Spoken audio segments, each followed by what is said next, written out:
नमस्कार सभी को, मैं सुधा गोस्वामी पर पुनः बहुत अभिनंदन करती हूँ आप सबका। आज हम दीक्षा ऐप पे उपलब्ध शिक्षक प्रशिक्षण 9 सभी को शामिल करना का आकलन की प्रश्नोत्तरी लेकर के आप लोगों के लिए आए हैं। तो चलिए प्रश्नोत्तरी की तरफ चलते हैं। 10 प्रश्न हैं जो हमें प्रशिक्षण के पश्चात हल करने हैं। तो चलिए प्रश्न की तरफ। पहला प्रश्न है, प्रत्येक बच्चे की योग्यता, क्षमता, रुचि एवं अभिरुचि अलग अलग होती है। ऐसे में एक शिक्षक की भूमिका में शामिल नहीं किया जा सकता।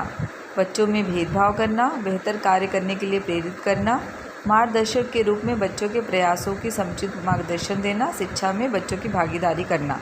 तो पहला ऑप्शन जो है बच्चों से भेदभाव करना बिल्कुल सही है। शिक्षण प्रक्रिया में शैक्षिक तकनीकी सभी को शामिल करने से लाभ है। तो बच्चों के शिक्षण कार्य, निदान तथा उपचार की संभावनाएं कम हो जाती हैं। बच्चे एक दूसरे से सीखने की ओर अग्रसर होते हैं। बच्चे में परस्पर सहयोग की भावना का विकास होता है। तो चौथा उत्तर जो है उपरोक्त सभी, ये सही है। अगले प्रश्न की तरफ। शिक्षण कार्य के दौरान बच्चे सक्रिय होते हैं। उपयुक्त शैक्षिक गतिविधियों से, एकल कार्य से, लेखन कार्य से या दोहराने से। तो चौथा ऑप्शन दोहराने से बिल्कुल सही है। अब आते हैं अगले प्रश्न की तरफ। अगला प्रश्न है, बच्चों को गतिविधि में शामिल कर अपने विचार रखने के अवसर देने से होने वाले लाभ।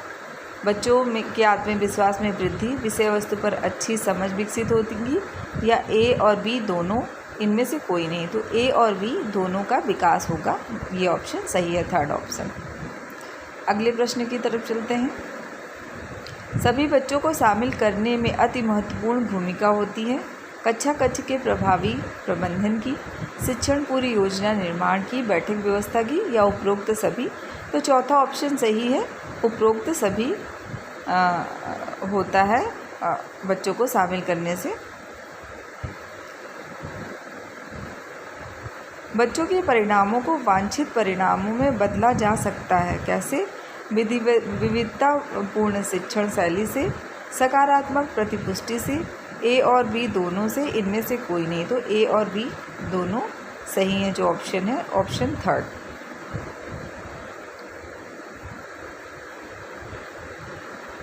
सभी को शामिल करना शिक्षण तकनीकी से भिन्न है।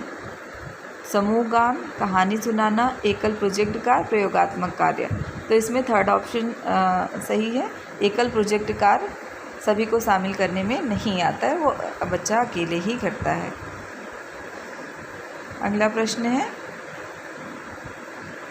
वीडियो में शिक्षिका ने बच्चों को गतिविधि कराते हुए किन बातों का विशेष ध्यान रखा है? बच्चों की बैठक व्यवस्था का, बच्चों को अभिव्यक्ति के अवसर प्रदान करने का, बच्चों को समूह चर्चा के अवसर प्रदान करने का, उपरोक्त सभी।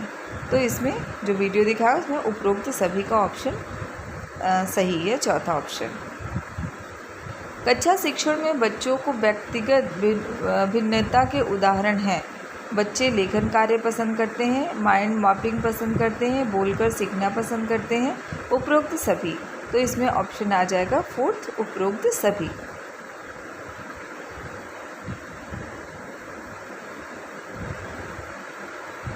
सभी बच्चों को गतिविधि पुनरावृत्ति कार्य करवाने के उपरांत शिक्षक को क्या करना चाहिए? एक और खड़े हो जाना चाहिए।